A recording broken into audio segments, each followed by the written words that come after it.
Good morning, Flosstube. It's Pam, stitching between the lines. Tuesday morning, September 3rd, 2024. Holy cow, September. I love September. I always look forward to September. Did I say Flosstube 141? Yeah. August was productive. I got a lot of reading done in August. Kind of unusual, but I think I was reading some good books, so we'll look forward to that later in the video. Looking at my planner, I am the original founder of the Naked Planner Society. I keep mentioning that, and somebody else was saying that they were gifted some stickers. Don't gift me stickers. We're gifted, this particular floss tuber talked about being gifted stickers because somebody said your planner is naked. I'm like, oh, that's it. That's it. Founder of the Naked Planner Society. I like just to take notes. I don't need it to be all full of nonsense. Stickers are not nonsense. Decorating is not nonsense. Didn't mean to imply anything. I just like to look at it and put in there what I start, what I finish. This is August. Maybe what my goals were. I haven't even been writing in, I don't think, what my focus pieces each month are. That's kind of too bad, because that I might like to see. So anyway, my one goal each month is, well, we'll get there. Let's talk about what I did in August. Yeah, so I stitched. I had started leaning over, sorry, reaching my stuff. I think in July, I started Beachcomber, a Carolyn Manning pattern. Does that sound right? I could look at my planner. I'm pretty sure I started it in July. And I was very much enjoying it to the point of wanting to work on it like all the time.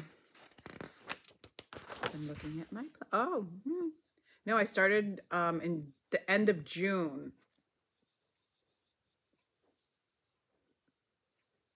I'm trying to figure out where that's coming from, but I just realized the front door is open.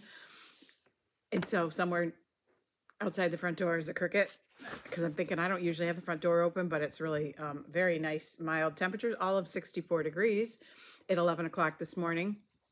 And so it's nice to have that air in the house, but usually there's not windows open where I'd be hearing a cricket like that. So I started to wonder what my washing machine was doing. Anywho, started Carolyn Manning's Beachcomber at the very end of June, worked on it. It was my focus piece in July, one of my focus pieces, I think. And I got a good solid quarter of it done, a little more. And then I decided that I wanted to work on it a little bit every month, because I'm doing it on Ada. It's full coverage, but it's easy stitching. And I can do it like real early in the morning when I'm really not quite ready for that kind of thing. And so I set a goal. If I figured out how long it would take me to finish it in a year, it's easy count the particular style of pattern. It's easy to count. So I think there were like 1,900 or so stitches a month. So I set that as a monthly goal. So in the month of August, I got my goals in for stitching. So I had finished this whole quadrant, plus some, overflow into the next quarters.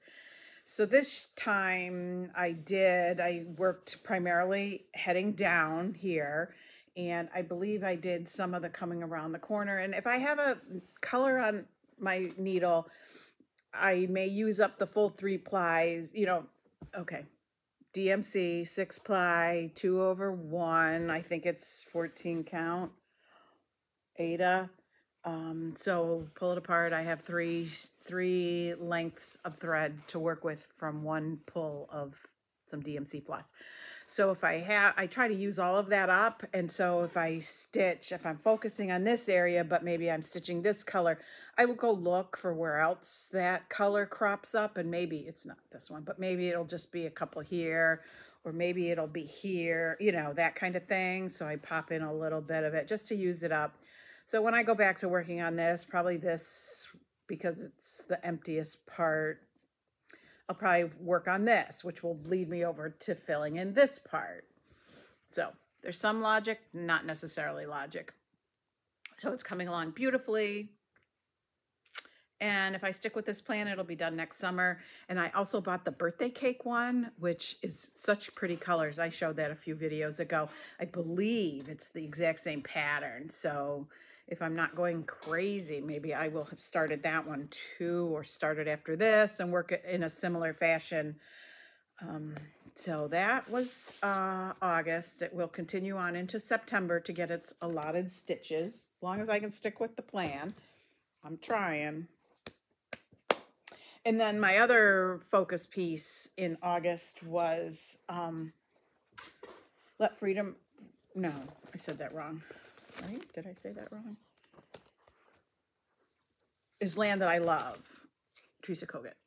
And when I showed it to you, I primarily worked on it once, and once to start it, and then another time for a little short bit, and I had the whole center done, and then I had one color of this. There's 4 colors in there total, and I had one color done, and I pulled that out to work on in August. I had been hemming and hawing, I talked about before, wishing I had started it on a different fabric.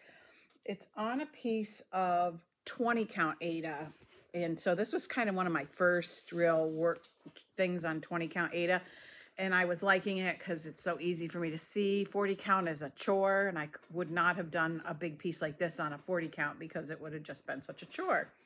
So this is a guide thread, this weird thread hanging here, just to make sure as I come down here that I am as far away from this as I'm supposed to be. So this weird green thread. So in the month of August, I finished all the things that went in here. Oh, I was talking about other colors. Sorry, I don't mean to be like all over the place. I was wishing I had started it on a blue because I saw people with it on blue, and I was thinking about restarting it. And then I pulled it out at the end of July in preparation for August. And I looked at it on my 20 count vintage country mocha and thought, oh, I love the way that blue is on there. I have used the Vicki Clayton Silks conversion. So I was not confident that if I chose the same blue that I see other people doing it on, and it's so beautiful, that I would have had the exact same results. And just buying random blues and then hoping, you know what I mean? Because with my threads and finding fabric when you don't have your threads right with you, I wasn't changing threads. So I just stuck with what I had, and I really made huge progress, huge. I was surprised. I tend to, so I started in the center, worked side to side, and then I go up into the upper right quarter, and I worked, you know, varying elements across and down and filling in. I didn't get as much of this done as I had hoped, but I got, you know, lots of alphabet done, some more border done, more border, and then down into a house where it just needs fill in. Debating whether I'm going on a little bit of a weekend stitching gathering thing and may or may not take this. We'll see. We'll see. I will take my Carolyn Manning piece though. So I have some other pieces that might travel with me instead. I don't know. But I'm prepared should I need some fill-in stitching. So this roof I'm doing, because it's a variegated thread and it's a roof, and you know what happens. I'm doing in like six count rows. So I work across and down 6, and then I do another batch of 6 and 6 so that I get some sort of roof pattern that isn't just a long stripe and back and whatever, you know, variegated thread. Working with variegated thread, you got to kind of make a plan and try to make it into something. So yeah, that's coming right along. For some reason, I don't know. This isn't the biggest house. This is the medium house. There's a small, a medium, and a large. I don't know. I thought I better get started on a house because I get tired of like the whole window situation. I don't know. I don't mind stitching big blobs of things, but there's something about working around the windows. I don't know. Filling in the windows. I don't know. So anyway, that one made some great progress. So great August whip for that one. August. And then usually I have a major project and a minor project, but this month I had a lot going on, and I've added in the Carolyn Manning as a goal, a monthly goal. So we'll see how that keeps going. So anyway, my minor project, I had also, sorry, keep moving that out of the way. I had also worked on a little bit in July and thought maybe I could finish it in August, but I was doing a lot of other stuff. Oh dear, this is my oldest whip with the exception of my Heaven and Earth design project, which hasn't been out a single time this year. No excuses. I'm not, nor am I trying to make any or make myself feel better. It's just a long-term project. So anyway, Holiday in the Bottle, Cute Patterns by Maria. I'm pretty sure it's a Russian designer. Bought on Etsy a number of years ago and started it. And I don't know, I've had some challenges, and boy, I'll tell you, this pattern is not going down easy. It's not all pressed nice. It's not on a board like the other one, but it has had a month. A month that almost, it was almost a project ending month. Not in the way you'd hope. Oh dear. So, what the heck is going wrong with Holiday in the Bottle? So I talked a little bit last time about it. I forgot that it was a pattern on Pattern Keeper until I just happened upon it. I worked on it last time I worked on it in the paper printed out pattern, and it was such a nightmare just to keep my place. And, you know, I don't usually have that challenge, but this has just been challenging. So then I discovered it was on Pattern Keeper, and so that's when I started working on it in July, and I had high hopes, and I thought, oh my gosh, this maybe really is going to work out. And I was trying to decide what to do next. So I think maybe in July I had done this long strip across here, so then I'd have the top of the bottle worked out. And I was thinking about what to do here and whatever. The Pattern Keeper pattern does not have any of the outlining. So there's none. You can't see it at all on there. So I have it printed out, a regular pattern with no outlining, and then another version with the outlining. And so I was I had done a lot of this, like big blobs of color, and I was getting nervous as I got closer to the edge. So I started the edge. I thought, let me do the outline. One of the problems I was also having was this is very floppy, flimsy linen. But it thankfully played well when you did the outlining first and then went and filled it in. So I real carefully kind of went down and did some of the outlining. And then went and started to fill it in. And there's a lot of blended threads, and they're blended in ways that look hideous. Like, let me get really close. Like this line here is a gray and a red, and there's a lot of gray and yellow that make this, and it just looks horrible. So the first time I worked on it, I got maybe, I don't know, a little bit, an inch done or so. And I put it away because I thought it looked horrible. And that night into the morning, I'm thinking, you know what? This project is just not going to work. I'm just throwing it away. It's just, that's it. I've given it many, many chances. I've really tried. I'm just tossing it. We're parting ways. I almost never do that. I almost never restart a project. I literally can't. I can think of one project I never worked on again. I think I started it as a gift a million years ago, like back in the 80s. And then one of my lavender and lace Santa Clauses, I did it on a fabric that just wasn't working for me. And I had quite a bit of it done, but I just could not. Every single time I worked on it, it was a huge chore. So I restarted that. That's done. That's framed. We've seen it. It's beautiful.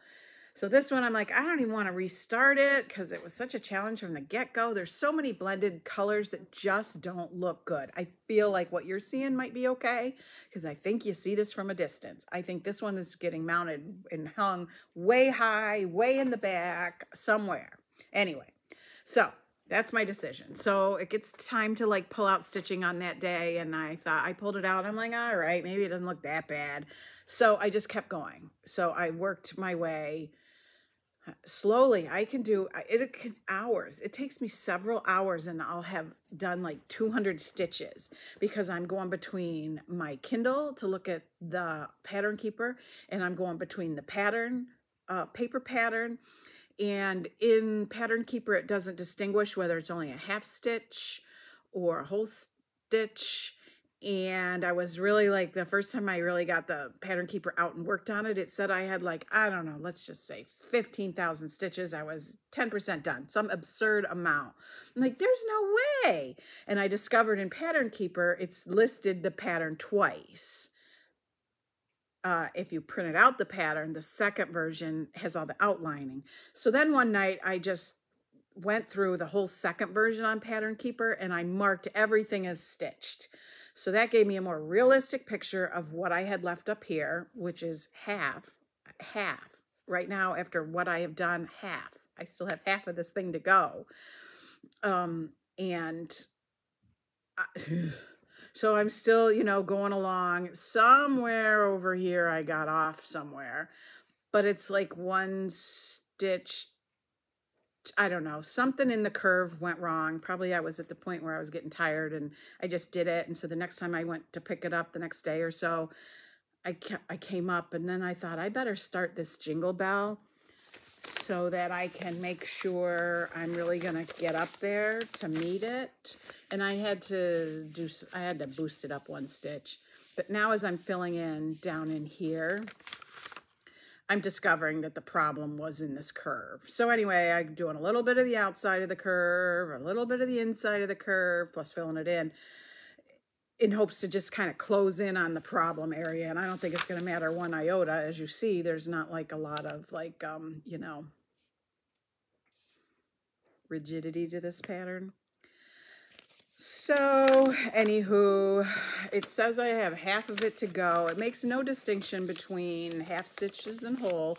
So I could have 20% of what I need to do could be half stitches. I don't know.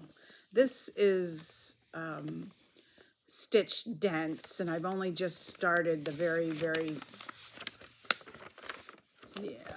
little bit of that. Like when I'm doing something with a color somewhere around here, if it's in the band of the lid, usually there's a few stitches I do them.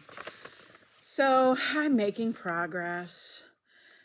As hard as figuring out all these angles, because the pattern doesn't make any allowances whatsoever for fractional stitches. And I knew I couldn't just do the whole stitches and then go around and outline it, leaving jaggedy edges. Let me see if I can get close enough and you can see.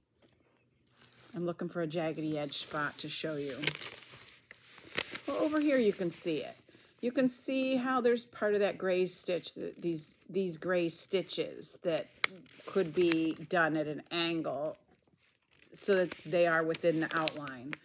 The same starts to happen with the ribbon. So I'm going to be back to where I look at the paper version and the pattern keeper version, and I just go really slow and make sure it's going to work out. Same with the tire. They don't make any allowances there. I had already gotten some of the tire area done before I knew that. So it's possible the tire's not going to be done with a lot of fractional stitches to make the curve. They're just going to be what they are. The back stitching is dense, like 2-ply black through some of this, so that'll help.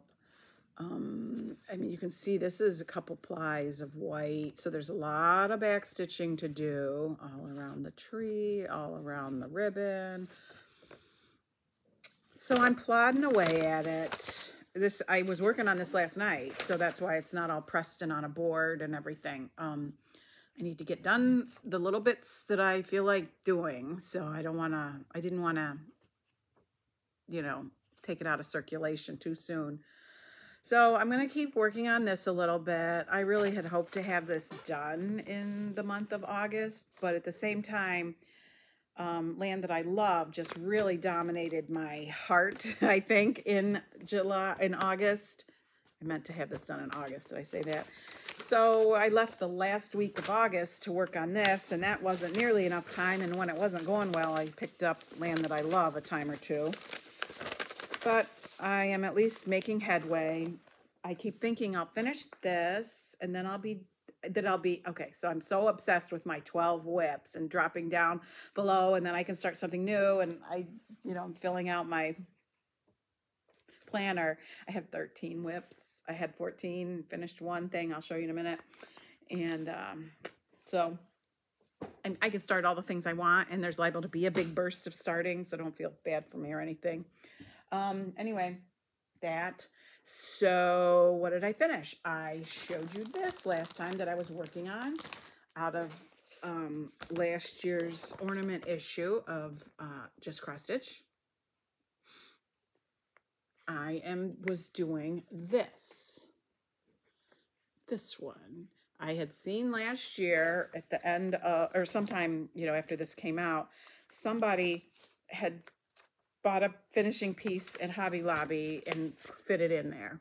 And I loved it. And I've had this like ready to go, kitted up, except for a couple threads, and ready to go in a little box on my work surface, taking up space. So finally gave it a start. It was so fun to work on. I just love doing like just these little swirls of color that you do. You just work your way around.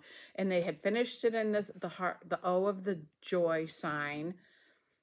And so I bought one of those and I did the same thing, and it is as cute as can be. I'm just going to move this. The ribbon came on it. So I contemplated taking it off and doing something different. But it's here. If I fuss with it, oh, see, it got jaggedy again. I trimmed it once to get rid of the shreddy parts. Let me look at how bad it is. I think I'm going to need a little fray check on that to make it stop if it's doing it that simple. Because when I get it out, I want to fluff it the bow a little and that kind of thing. It's got a little funny bend in it. I thought about like I said, I thought about taking it off. It is glued on here with some mega quantities of glue that I know I could use a hairdryer and probably get it off, but what was I going to put on? I didn't really have a plan. So here it is, and it is cute as can be. I'm very happy with that finish. So that was one whip that came and went in a short span of time. And then within September, another whip will get underway. Caterpillar Cross Stitch.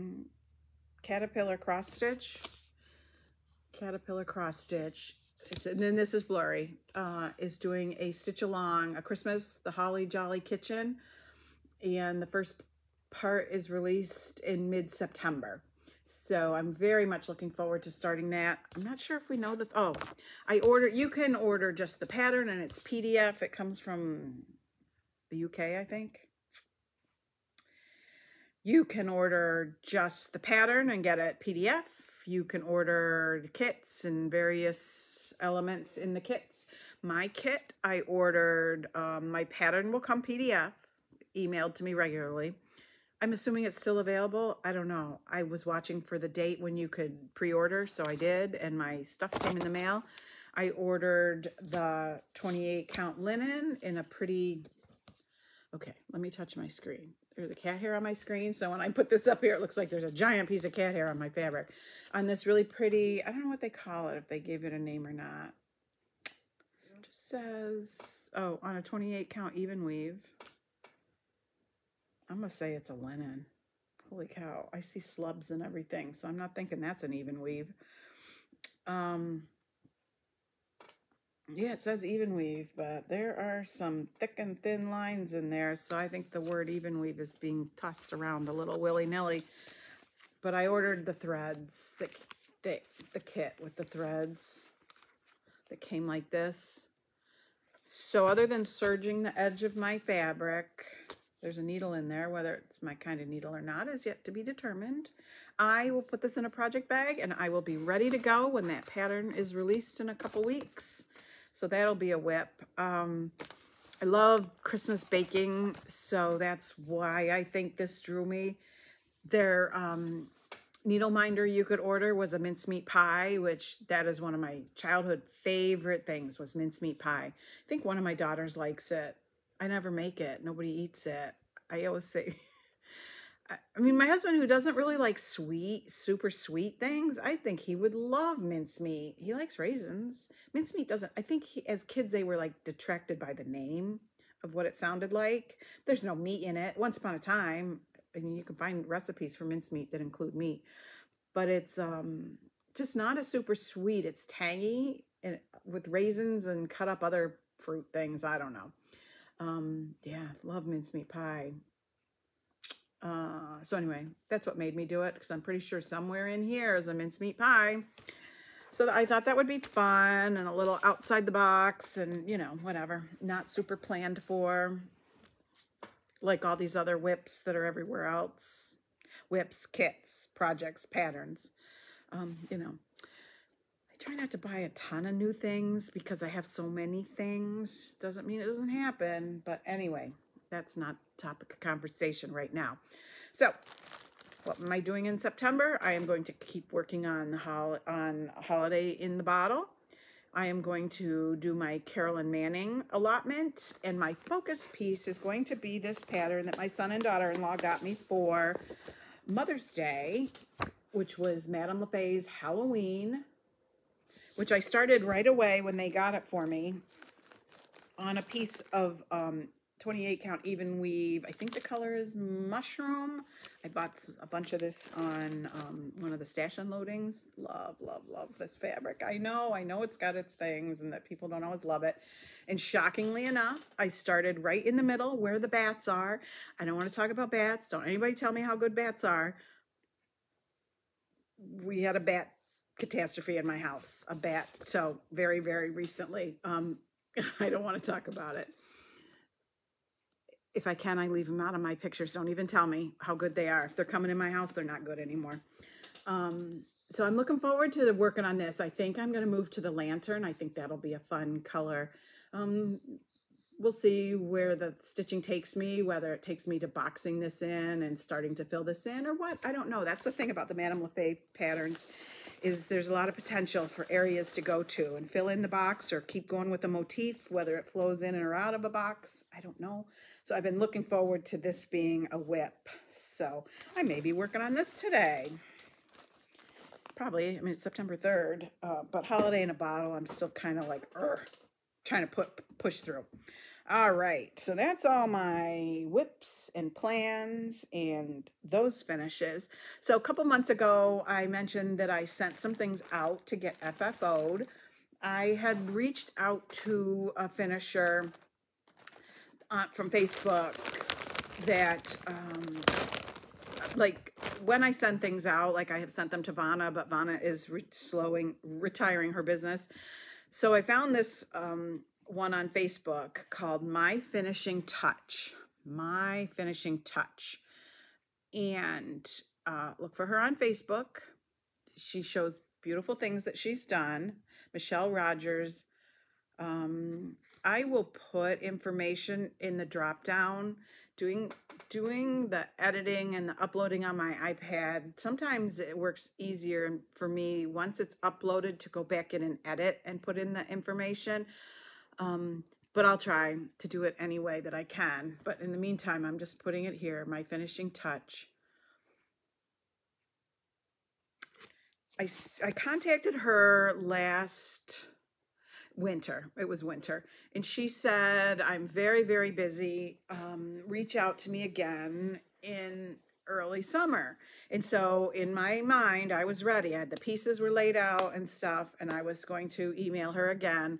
And she emailed me first and said, you mentioned you had some pieces. If you still have them, you can send them. So we did a little back and forth as to what I had and whatever. So I mailed her 4 things. This is the thing. I like drums. Drums have become one of my new favorite ways to display pieces. I do not have right with me what each of these patterns is. I will do my best. Look in that drop-down window or look across the screen to see, oh, shoot. Patriotic Parade, I think, they don't have a ton of patterns. I'll think about it while we talk about it. I had stitched it a year or 2 ago. maybe while we're admiring it, I'll flip open my book. No, I don't. Ugh.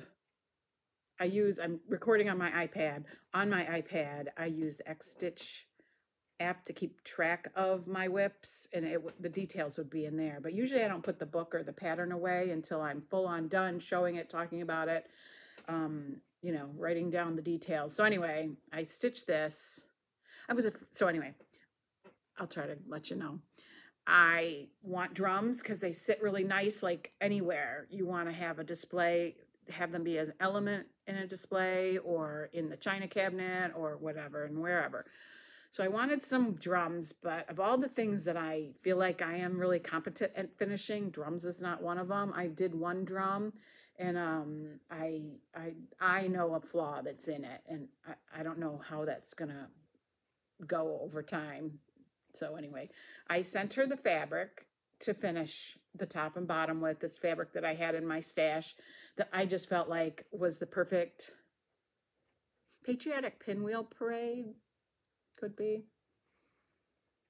So that came out beautiful. So that's the first one. The other two drums are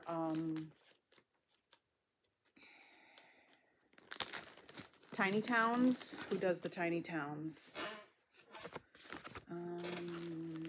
Hands-on Designs Tiny Towns. So I had Seaside Tiny Town. So let's start at this end. I altered my Seaside Tiny Town to eliminate anything that couldn't also translate to like lakes, which we have plenty of seagulls, and the little buildings.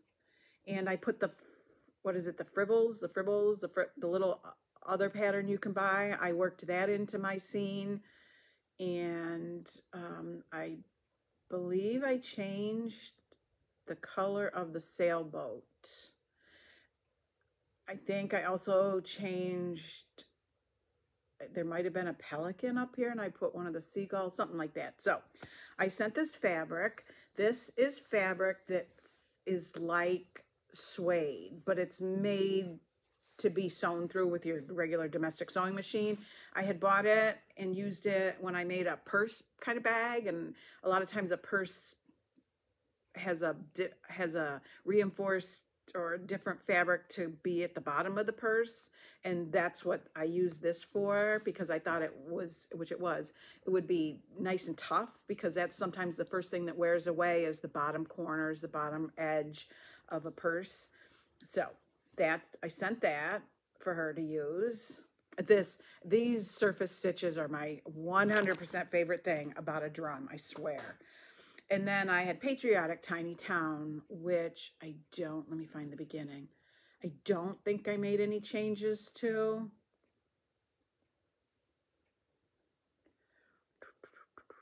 Isn't that pretty? So pretty. These are quick stitches. I had this is red fabric that I had. I believe she would provide fabric too. I don't know. I just have a whole stash of fabric and went through and picked out. So those were the drums, and then I finished this a few years ago. Heartstring Samplery? No. I can't remember. It was the first time I did not 12 by 12, but 8 by 8. I did this one, and I actually finished it in those. I did 12 by 12. I did it 8 by 8 because I do not stay up late, and that if I started at noon and went into the evening, took some time off for dinner, I could start one thing every hour for 8 hours. And I picked out 8 things, and this pattern was one of them. And Not Forgotten Farm. Oh, sorry. If I can put it across here, I will. In the editing on iMovies, I have trouble if I have to insert or chop the video and put anything in, and then I try to do it again later, it just reverts back to the last place I chopped it, and it goes on like that forever, and it's very frustrating. Anyway, so I did this. This was a piece that came in the kit. It was a whole kit. And Hearts, I find, is somebody who can sew that whole thing. Lori Holt, farm girl, vintage farm girl. Hearts for me are hard to sew, and the reason is, again, I can do that. You have to make these two the same. They have to match. They always have. That's hard. It's hard to do. Um, and I just didn't want to do it. And so, and work the lace in just right. That's just not a strong suit for me. It came with the ribbon. It came with the charm. Oh, she did such a beautiful job. And I know my heart would have come out a really flat pillow because that's the way I do them. But I love how puffy and beautiful this pillow is. It is just to die for beautiful. So if you're looking, I already contacted Michelle and said, is it okay if I mention you? And she said, yes, but I needed to make sure that you understood that it could be a very long wait. For me, from the first, I don't remember how long ago I contacted her. Let's just say it was January. Let's pretend it was January. So what did I wait? 8 months? That roughly, something somewhere in there. And then because she was going on summer vacation, I hope I'm not telling family secrets or something, because she was going on vacation, she just wanted to knock out as many of them as she could. So that's what got mine done relatively soon after mailing them to her in June. It's just circumstances. And as you know, Christmas is coming. So, which means lots and lots and lots of work for a finisher. So I will try. I have another piece or two that I want to do as a drum. Maybe I'll try another one. I don't know. I kind of chicken out. One of them is a prairie schooler. I don't know. I got to look through my unfinished finishes and see if there's something else I'd like to practice on. I don't know. So what else have I done? I have some quilts. I don't have the full-on details. I backed up into my water cup that's on my sewing machine. I worked on these over the winter and then quilted them this spring and had the bindings ready to go and just did the bindings in the last 2 months. This might be, I don't know. If you really, really, really need to know, you can contact me and I'll look for the pattern. I like when there's like a Whatnots club, or when, I think it's a Pam Buddha, maybe a Whatnots.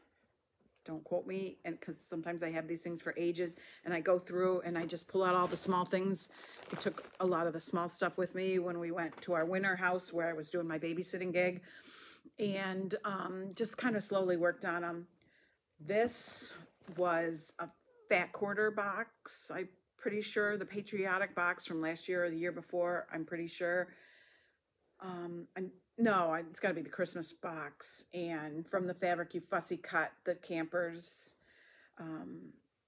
Christmassy stars. I grew up camping, and I have lots of happy family vacation memories of camping, and then we raised our kids camping, and we've had lots of great family vacations that way. We pretty much gave up camping when the kids were started working at summer camp, which my oldest daughter was in college and my son was in high school, and the other daughter was probably in high school too. And they just had outgrown, weekend camping trips or whatever. It's fine. We have great memories, and they had a good summer jobs. So my oldest daughter and her husband occasionally go camping. They're the ones with the baby, so not so much anymore, but And then I have another one of the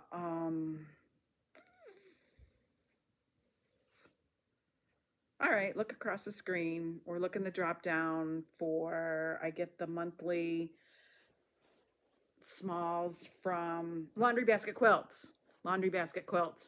I'm on their monthly subscription for their smalls, and this was one that came. It's so cute. Gotta love a Patriotic. Yeah. So got the bindings on all 3 of those. Now they're ready to go to my Quilt Guild, first Quilt Guild meeting, which is on this coming Monday night for show and tell. Not a lot to show for the summer, but yeah, it's okay. It really is okay. I don't feel bad. So then I did some reading. Like every now and then I don't have a good book to show you, and then all of a sudden, holy cow. I might have been reading this one when I did my last video, and maybe I mentioned it, but I wasn't done with it. So I have been talking about Ann Leary since I first discovered her, probably last fall. Ann Leary.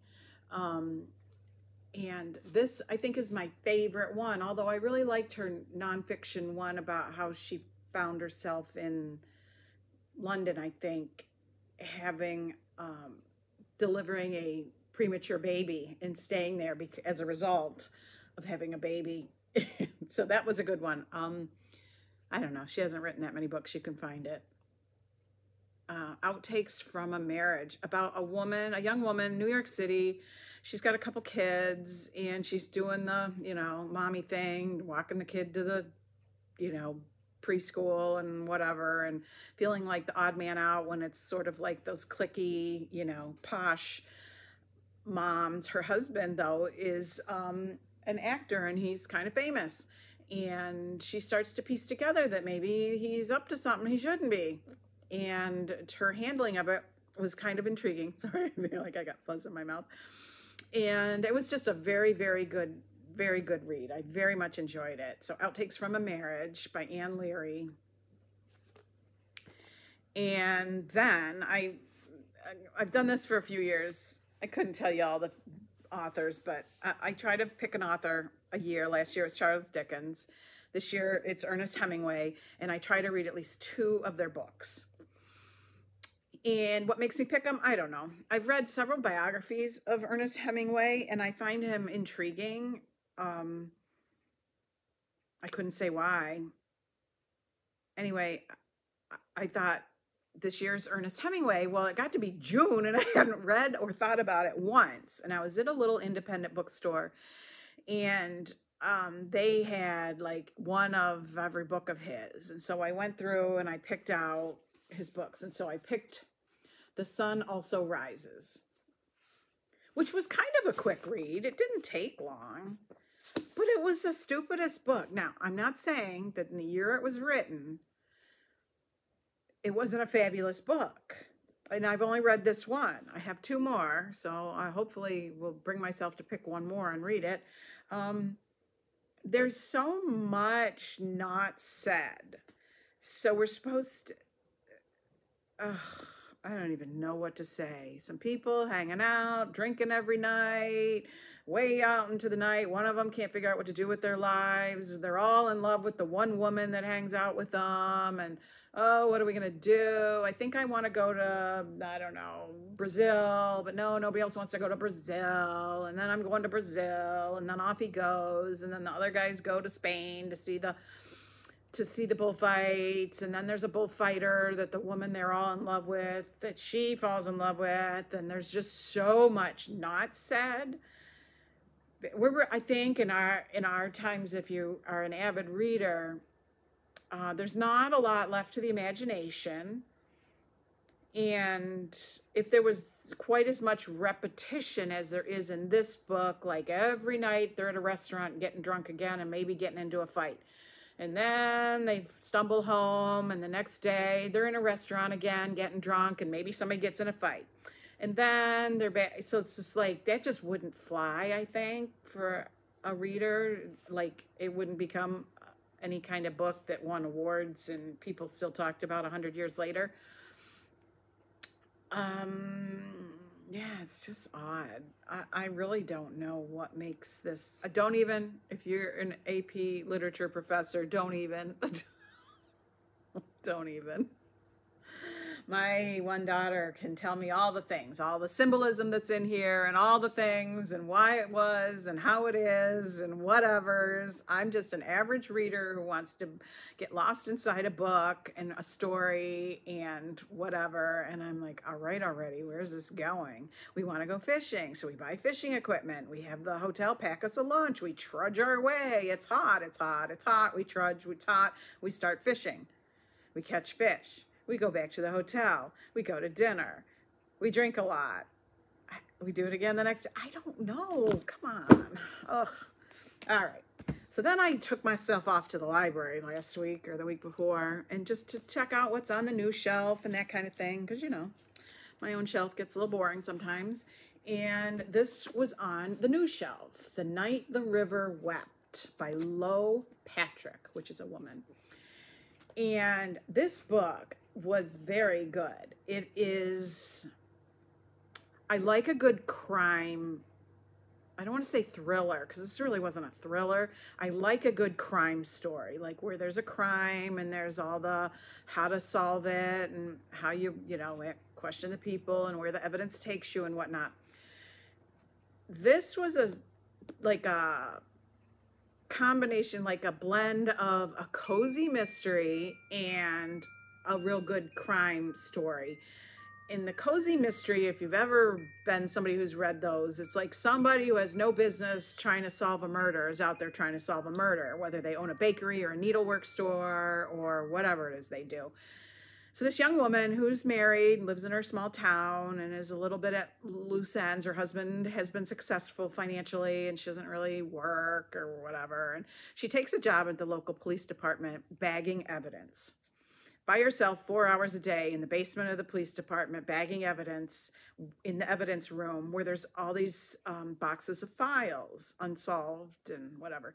And she gets caught up in the mystery of a murder. And this is where it's sad, but this is not, it didn't take me personally, it didn't take me down. And there's kinds of murders and things that I wouldn't read. First of all, it's fiction. So there's that, of where 3 young boys were found dead, murdered.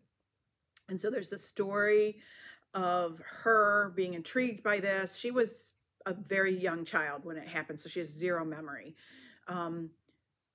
And so there's the back and forth between her today and being caught up in this, solving this crime. She's going to be a detective. She's going to have a detective agency and she's going to solve this crime. So that's a little bit frivolous.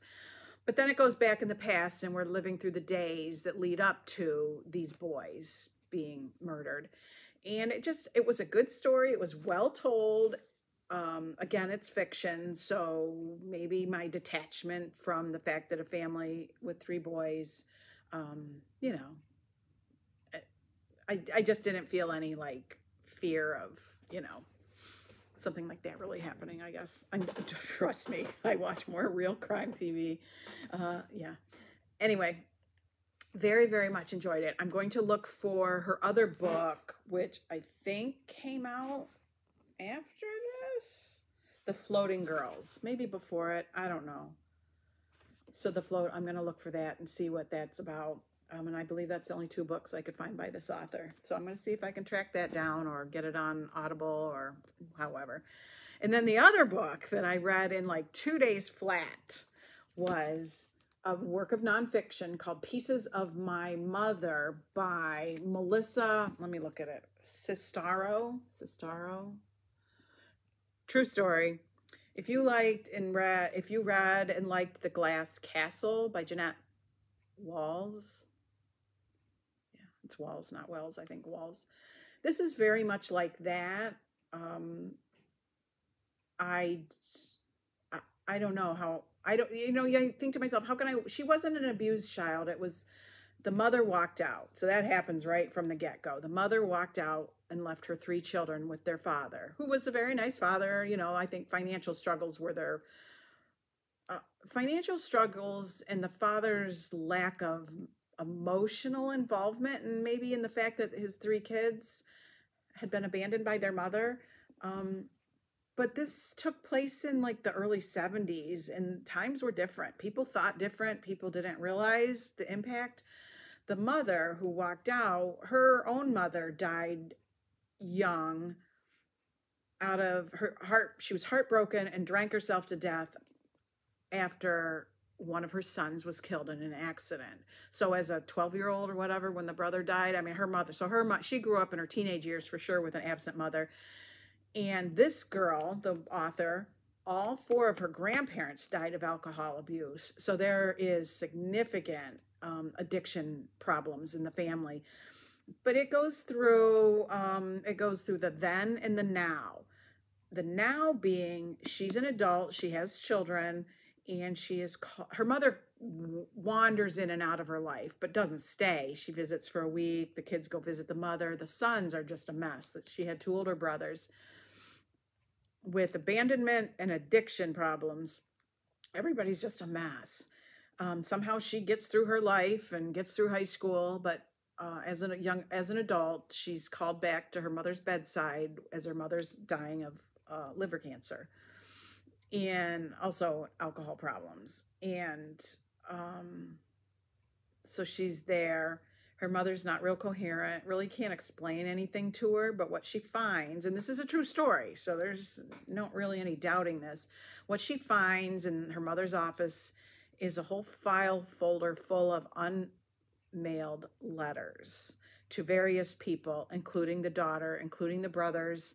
And it just really gives a glimpse, a good glimpse into the mother's utter and total lack of coping. And again, it was the 60s when she's having babies, and too many babies too fast, and life just didn't have the opportunities for, it was, you know, a very unfortunate series of events. But this book was so good. I did not want to put it down. It was just a holiday weekend here in the United States, and it was sunny and warm out one day and not so nice the next day. So the sunny and warm day, I was on the back deck on the swing reading forever. And then on the not nice day, I was in the house reading. Good book. I just really enjoyed this. I want to see when it was published. People did have cell phones. That's sometimes a thing, like sometimes when it's a good crime story or, you know, fiction, so it'll take place in a time before cell phones or before the internet, because that takes care of a lot of easy storylines. As if, you know, you didn't have a phone, you couldn't just call for help. Anyway, it came out in 2015. Such a good book, seriously. I'd go find it at the library or something. Just really enjoyed it. Loved the way it ended. No way, no how, any way I expected. So I don't even think you could dream it up. So yeah, some excellent reading in August. You know, when I have that many really good books, it's hard to follow that up. Recently I bought, does anybody know who Earl Hammer Jr. is? Anybody out there? It's only me who was a child in the 60s, 70s. Walton's Mountain, he's the author of the book it was a different name when he wrote it that got turned into the Walton's TV show. And he came and spoke when I was in junior high, I think. Early high school, early, let's say 9th grade. I can remember being in the auditorium. I can remember him on the stage, and he had books there to sell. And we must have known he was coming. I don't know. I had money with me, and I bought his book. Spencer's Mountain was the book that led to the Waltons. And I still remember, I don't remember the story so much, but I remember him doing the presentation, buying the book, and the whole thing. So I bought this book that's a biography of Earl Hammer Jr., written by somebody who was greatly influenced by the TV show The Waltons in his dream and desire to become a writer. Also growing up in a sort of like very much Walton's Mountain setting. So that's what I'm reading right now. It's very word dense. So it might be the kind of book I put aside and then read another chapter and put it aside. We'll see. Because like I said, it's hard to follow these up, but it makes me want to read the Spencer's Mountain again, which I have an Audible subscription. It's free on Audible, so I might just get it on Audible and listen to the Audible version. So some good reading went on to help make up for some not so good reading stretches there for a while. What else? September, teachers are back to work, kids are back in school.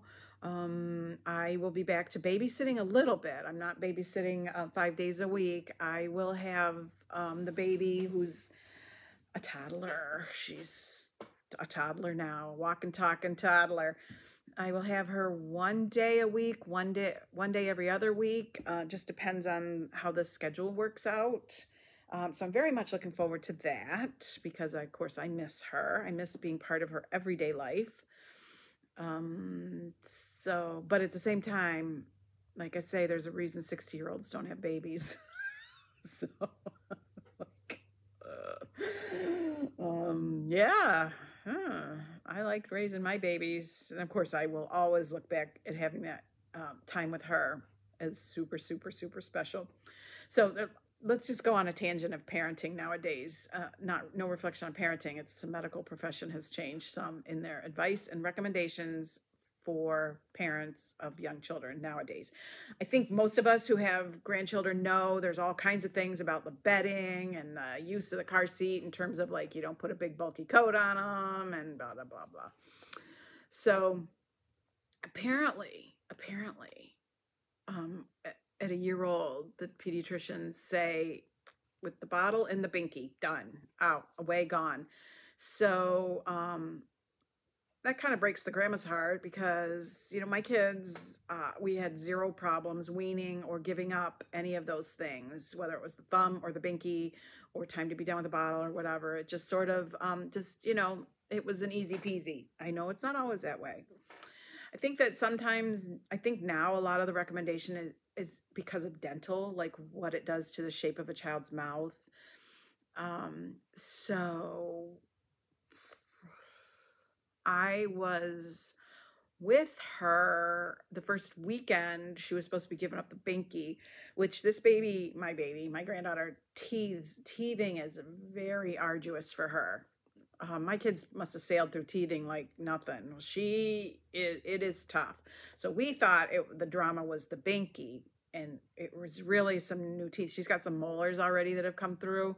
But anyway, so at any rate, nap time, I got to rock her for like a solid hour, just because she would put her head down on your shoulder, but if you put her down in the bed, and we just thought it was like we're having a tough time crossing over.